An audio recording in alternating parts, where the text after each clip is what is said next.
You're listening to an Airwave Media Podcast. What's something you learned in history class that you feel like wasn't the whole truth? Better yet, what's something you didn't learn at all that was omitted completely? That's what I like to call redacted history.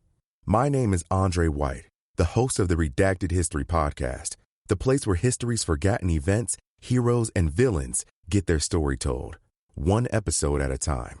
The Redacted History Podcast. Real history never dies. Stream the Redacted History Podcast on Apple Podcasts, Spotify, or wherever else you get your podcasts. This episode of the podcast is sponsored by Simon & Schuster, publishers of the book Lincoln's Spies, Their Secret War to Save a Nation, by Douglas Waller.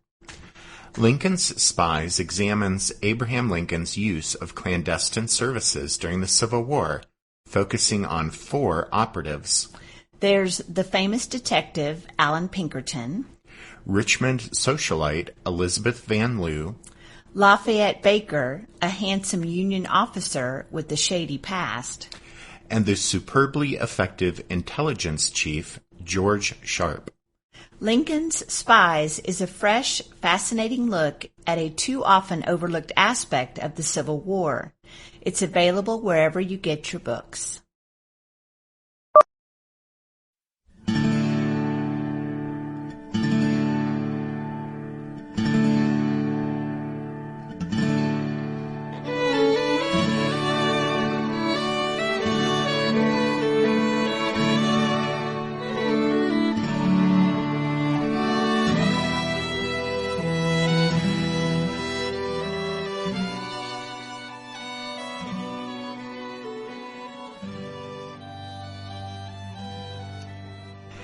Hey everyone, welcome to episode 289 of our Civil War podcast.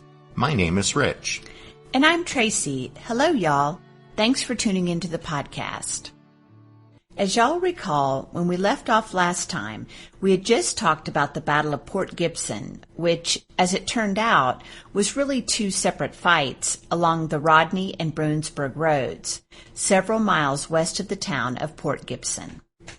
As we said last time, the Federals emerged victorious from the day-long battle, and then Ulysses S. Grant moved quickly and boldly to exploit this initial success. To do so, though, he'd have to, ignore some inconvenient orders he'd been given. You see, since leaving Memphis and moving down the Mississippi River 4 months earlier, Grant had been under strict orders from General-in-Chief Henry Halleck to cooperate with Nathaniel Banks down in Louisiana. And as y'all will recall, we used episodes 284 and 285 to talk about Banks' activities down in Louisiana. Right. Well, that winter, while sitting in the mud opposite Vicksburg, Grant had fully intended to comply with Halleck's orders. So he developed plans to either float McPherson's Corps from Lake Providence to the Red River, or to march McClernand's Corps down the east side of the Mississippi River to Port Hudson. Whether Grant sent McPherson or McClernand to join Banks would depend on how things played out. However, recent events had changed everything, at least in Grant's mind. Rather than send 1/3 of the Army of the Tennessee south to join Banks, which would mean Grant would have to surrender the tremendous advantage he just gained by landing on the east bank of the Mississippi River, Grant decided instead to strike out inland and advance on Vicksburg with his entire force, and leave Banks to fend for himself. As y'all will recall, when we left Nathaniel Banks at the end of episode number 285, he'd just reached Alexandria on the Red River and found out that Grant wouldn't be sending him any help. We closed out that episode with the question, what had happened? Well, what had happened was that Grant, up in Mississippi, had decided to advance on Vicksburg with his entire force and leave Banks to fend for himself down in Louisiana. Exactly. Okay, so Grant settled on this course of action even though he knew full well that it would cause dismay in Louisiana and produce consternation in Washington. However, having made his decision, he was determined to pursue this course of action until he'd achieved success and captured Vicksburg. Having made his decision, the most pressing question facing Grant was which way to turn now.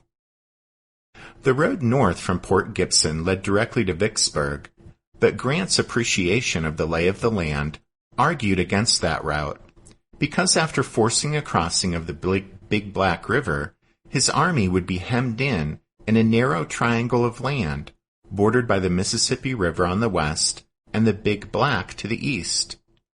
Militarily, this would severely limit his options, because the rivers would restrict Grant's ability to maneuver, and the maze of hills and ravines that we've talked about before would let the Confederate commander, John Pemberton, take advantage of the terrain to set up successive defensive lines, which Grant would have little choice but to attack head-on as he bludgeoned his way forward, battering his way toward Vicksburg. And so instead of heading straight for Vicksburg, Grant chose an indirect approach. He decided to move inland in a northeasterly direction and use the Big Black River as a shield on his left. Grant's immediate objective would be the Southern Railroad of Mississippi, which, despite its name, ran east-west between Vicksburg and the state capital of Jackson. If Grant could break the railroad between Vicksburg and Jackson, then Pemberton would be cut off from supplies and reinforcements. The Southern had already been the target of Grierson's cavalry raid, but Grant had no way of knowing whether the Federal horsemen had done any significant damage to the railroad. They hadn't. Right.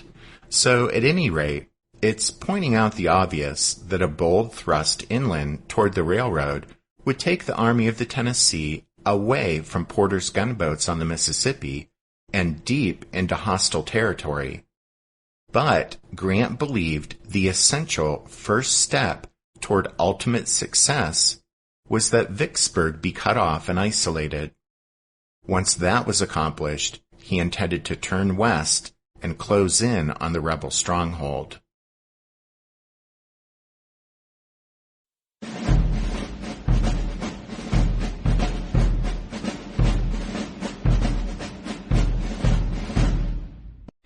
Grant knew he was about to set out on a very risky venture, and he didn't wish to set out marching into the interior of Mississippi until his entire army was united. So after the Battle of Port Gibson, Grant settled McClernand's and McPherson's corps in the vicinity of Willow Springs, east of Grand Gulf, and ordered Sherman to join them without delay. Over the next few days, Sherman's 15th Corps marched southward through Louisiana from Milliken's Bend, Young's Point, and Duckport to Hard Times. The troops made good time on roads that had been partially submerged just a few weeks earlier. Because the hard work of corduroying roads and building bridges had been done by McClernand's men in April, the soldiers of the 15th Corps enjoyed the luxury of sightseeing as they tramped along. One Midwesterner described the route by saying, quote, "Sometimes for miles the road was shaded by beautiful live oaks and catalpas in full bloom, or bordered by a tangled hedge of red and white roses, forming a barricade of beauty 8 feet high." Sherman's Federals were impressed by the sight of the large, lovely homes that dotted the shore of Lake St. Joseph. A soldier in the 51st Illinois said, "These residences, mostly of modern construction and by far the most costly and elegant we had seen in the South, were filled with every appliance of taste and domestic utility." Another Yankee wrote about the ill treatment dished out to these costly and elegant homes. Quote, "The lords of these manors had deserted them in haste, and a few slaves only remained in charge. The troops that had passed before us left proofs of their customary lack of respect for the deserted property of the rebels, and at our noon halts, groups of tired, dust-covered soldiers were to be seen seated on satin-upholstered chairs amid roses, or in the shade of trees and eating their bacon and hardtack from marble-top tables or rosewood pianos. Devastation followed in the wake of Sherman's Corps, and all but a few of the stately civilian residences along its route of march were burned to the ground.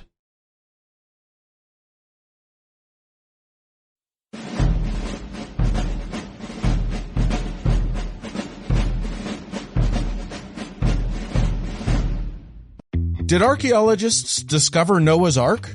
Is the rapture coming as soon as the Euphrates River dries up? Does the Bible condemn abortion? Don't you wish you had a trustworthy academic resource to help make sense of all of this? Well, I'm Dan Beecher, and he's award-winning Bible scholar and TikTok sensation Dr. Dan McClellan, and we want to invite you to the Data Over Dogma podcast, where our mission is to increase public access to the academic study of the Bible and religion, and also to combat the spread of misinformation about the same. But, in a fun way. Every week we tackle fascinating topics. We go back to source materials in their original languages. And we interview top scholars in the field. So whether you're a devout believer, or you're just interested in a clear-eyed, deeply informed look at one of the most influential books of all time, we think you're going to love the Data Over Dogma podcast. Wherever you subscribe to awesome shows.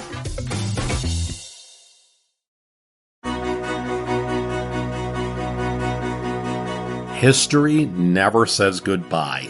It just says, see you later. Edward Galeano was right when he said that. Events keep happening over and over again in some form.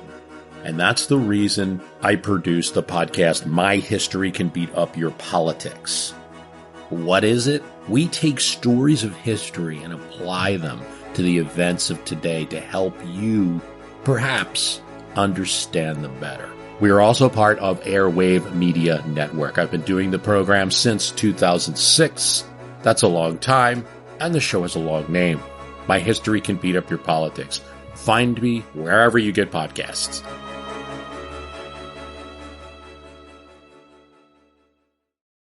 You may be thinking that with Grand Gulf now in federal hands, there was no need for Sherman's troops to march all the way down the west bank to Disharoon and cross the Mississippi River to Bruinsburg. And, dear listener, you'd be right. And so when the 15th Corps reached hard times on May 6th, David Dixon Porter's flotilla of gunboats, transports, and barges ferried men, animals, and equipment across to Grand Gulf. From there, Sherman's troops hastened inland to join their comrades at Willow Springs. With the welcome arrival of Sherman's men, the Army of the Tennessee was concentrated in one spot for the first time in months. That was a good thing for Grant, but he knew he couldn't supply his army for any length of time from across the river, that is, from the Louisiana shore, which meant that to carry out his plan of advancing inland and isolating Vicksburg, he'd need to have his men and animals live off the Mississippi countryside. But he did not immediately sever his line of supply and communications, as is often stated in the history books, and as Grant implied in his memoirs. Instead, Grant kept heavily escorted trains of hundreds of wagons moving up behind his army from Grand Gulf for 2 weeks after he crossed the river.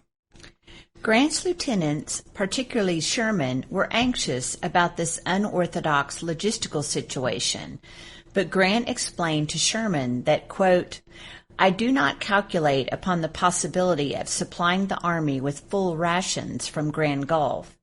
What I do expect is to get what rations of hard bread, coffee, and salt we can, and make the country furnish us the balance. The memory of the bountiful foraging that took place some months earlier, during the withdrawal from northern Mississippi in the aftermath of Van Dorn's Holly Springs raid, was obviously still fresh in Grant's mind. Now, beginning at Bruinsburg, where some of the first soldiers ashore commandeered horses for Grant and his staff, the Federals then went on to collect food, forage, vehicles, mounts, draft animals, cooking utensils, bedding, and nearly everything else they needed as they moved along through the Mississippi countryside. As Grant hoped, the Mississippi countryside here, so far untouched by the hard hand of war, proved perfectly capable of sustaining an army on the march. The only problem was distribution. There was no way to ensure that every soldier received an equal share of the spoils, and so some units lived well off the fat of the land, while others endured a more Spartan diet. But no one wearing a blue uniform starved, and the army kept moving along. With Sherman up, Grant's army resumed operations on May 7, 1863. Back east in Virginia, Fighting Joe Hooker had just withdrawn the Army of the Potomac back across the Rappahannock River after getting whipped by Robert E. Lee at the recently concluded Battle of Chancellorsville. Here in Mississippi, about 900 or so miles to the southwest, as Grant prepared to march farther inland and thrust his army into the heart of the Magnolia State, he sent a farewell message of sorts to Washington. Informing Halleck of his plans, Grant added in a rather casual, by-the-by sort of way that, quote, "You may not hear from me again for several days."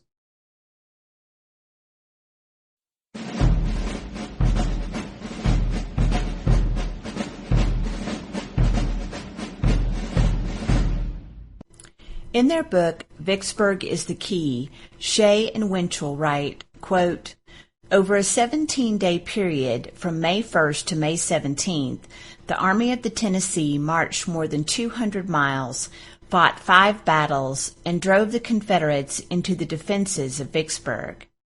Although often referred to as a 19th century blitzkrieg, the pace of the Union advance was not particularly fast. The distance and sometimes the direction traveled each day were largely determined by, of all things, the availability of water."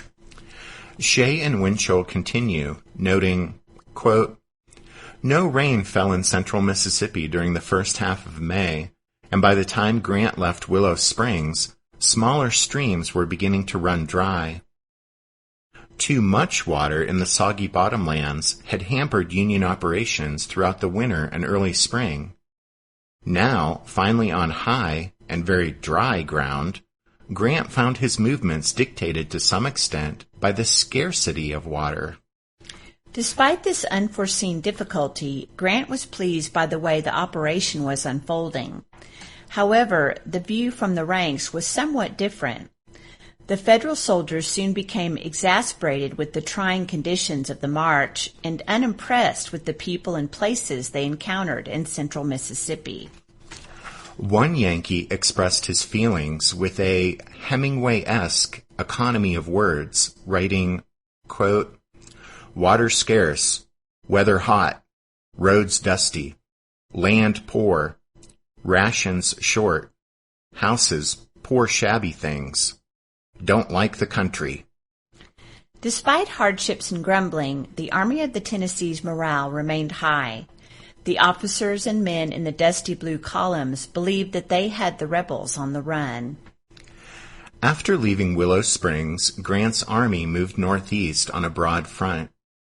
McClernand's corps was on the Union left, closest to the Big Black River. Sherman's corps was in the center, and McPherson's corps was on the right. This alignment is significant, and to those who give it a moment's thought, reveals quite a lot about Grant's perception of his subordinates' abilities and the role that they would play during the campaign. It also helps correct the popular image of both McClernand and McPherson. Right, because political general John McClernand is usually depicted as pompous, egotistic, inept, and reckless. Yet his 13th Corps had not only led the march through Louisiana on the west side of the Mississippi River, but now, here, as Grant's army pushed inland, McClernand's Corps was at all times at the point of danger nearest Pemberton's Confederates. Contrary to Grant's later claim that he doubted McClernand's fitness for command, The evidence shows that he actually entrusted the energetic and aggressive Illinoisan with a high level of responsibility during the Vicksburg campaign. McClernand certainly had his flaws, but the fact is that he was an experienced commander in the Army of the Tennessee and could boast of an enviable combat record that stretched all the way back to Belmont. On the other hand, there was James McPherson, who had graduated first in the West Point class of 1853 and was the protege of Grant and Sherman. He was, however, the junior corps commander in the Army of the Tennessee and had precious little experience commanding troops in the field. In fact, in a mere 14 months, he had gone from first lieutenant to major general. According to Shea and Winchell, quote, "This meteoric rise was based largely on his ingratiating personality, which he demonstrated while serving on Grant's staff during the Forts Henry and Donelson and Shiloh campaigns. Due to McPherson's inexperience as a field commander, Grant sought to shield him throughout the Vicksburg campaign by using the 17th Corps in a supporting role whenever possible. Fate, however, would shortly bring McPherson to the fore, and his performance would be less than stellar." Not surprisingly, Grant placed William Tecumseh Sherman, his most trusted lieutenant, in the center as the Army pushed inland. In this vital central position, the 15th Corps could move left or right to support either McClernand or McPherson as circumstances dictated. Once the Army had advanced and reached a line between Old Auburn and Raymond, Grant then planned to wheel to the north and strike the Southern Railroad in the vicinity of Bolton or Edwards Station, thus accomplishing his goal of severing Pemberton's line of communication and supply with Jackson to the east. Prior to leaving Willow Springs, Grant ordered McPherson to make a strong demonstration against Hankinson's Ferry, the point where the road between Port Gibson and Vicksburg crossed the Big Black. He hoped the diversion would keep Pemberton's attention focused south of Vicksburg, while the Federals aimed for the railroad to the east. But Pemberton was on the ball for once. As reports of Yankee troop movements arrived at his headquarters, he began to suspect that Grant was taking aim at the Southern Railroad. In response, Pemberton shifted his forces northward along the west side of the Big Black, roughly conforming to Federal movements on the other side of the river, the east side, but he made no attempt to actually block Grant's advance. Pemberton's sole aggressive act was an order to Brigadier General John Gregg in Jackson to march about 15 miles southwest from the state capital to Raymond, and then strike the advancing Federals in flank or rear as they swept past toward the railroad. Just as an aside, but it's worth noting that while Pemberton called on Gregg to attack the Yankees with a single brigade of 3,000 men, he himself remained firmly on the defensive behind the Big Black with his main force, which was about 38,000 strong. Yep. Well, in any case, the morning of May 12th saw McPherson's Corps marching northeast on the road from Utica to Raymond. Shortly before 10 o'clock, a line of Federal infantry belonging to Major General John Logan's division topped a ridge and moved into the valley of 14 Mile Creek, southwest of Raymond. Suddenly, cannon and musket fire erupted from the woods lining the nearby dry stream bed. McPherson's Federals had encountered Gregg's Confederates, and the first shots of the Battle of Raymond had been fired. We are, however, going to wait until the next show to get into all the goings-on at the Battle of Raymond. So, tune in next week when we'll continue with the story.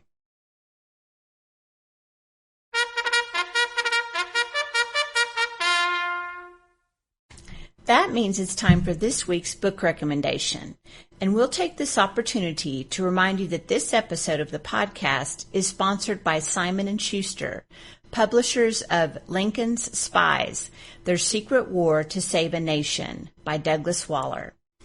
Yep, a while ago we received an advance reader's copy of Lincoln's Spies, and we're happy to find it's a riveting, fast-paced story that focuses on 3 men and 1 woman who provided valuable intelligence information to Lincoln and his generals.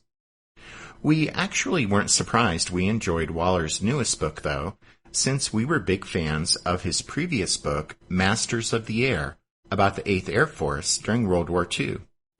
Here in Lincoln's Spies, Waller has crafted a well-written account of the activities of Allan Pinkerton, George Sharp, Elizabeth Van Lew, and Lafayette Baker. I especially enjoyed reading about Elizabeth Van Lew, who was a Virginia heiress and ran a Union spy ring out of her Richmond mansion. Fascinating stuff, for sure. So, thanks to Simon & Schuster for sponsoring this episode of the podcast. And we're happy to recommend Lincoln's Spies, Their Secret War to Save a Nation by Douglas Waller. It's available wherever you get your books. Don't forget you can find a list of all of our book recommendations at the podcast website, which is www.civilwarpodcast.org. Also at the website, you can find information about how to support the podcast by enlisting in the Strawfoot Brigade, like David, Alex, Mark, Una, and David did this past week. Just yesterday, we released Members Episode number 92, which is about Grant's infamous General Orders number 11 in December 1862, by which he directed that all Jews be expelled from his Department of the Tennessee. Yeah, definitely not Ulysses S. Grant's finest hour. But we hope the members of the Strawfoot Brigade enjoy that show. It's an interesting story. Then we also want to thank Ken for his donation this past week. And thanks to Scott for the book. Scott was one of the listeners who met with us in Gettysburg back in June, and now he's trying to get us to warm up to Dan Sickles. Yeah, we'll see. And then as we wrap up this show, we'll remind you that the music you hear at the beginning and end of every episode is from the song Midnight on the Water, and we use it with the kind permission of Spiritwood Music. Okay, so thanks for listening to this episode of The Civil War, 1861 to 1865, a history podcast. Tracy and I do hope that you'll join us again next time when we'll continue with the story of the Vicksburg campaign.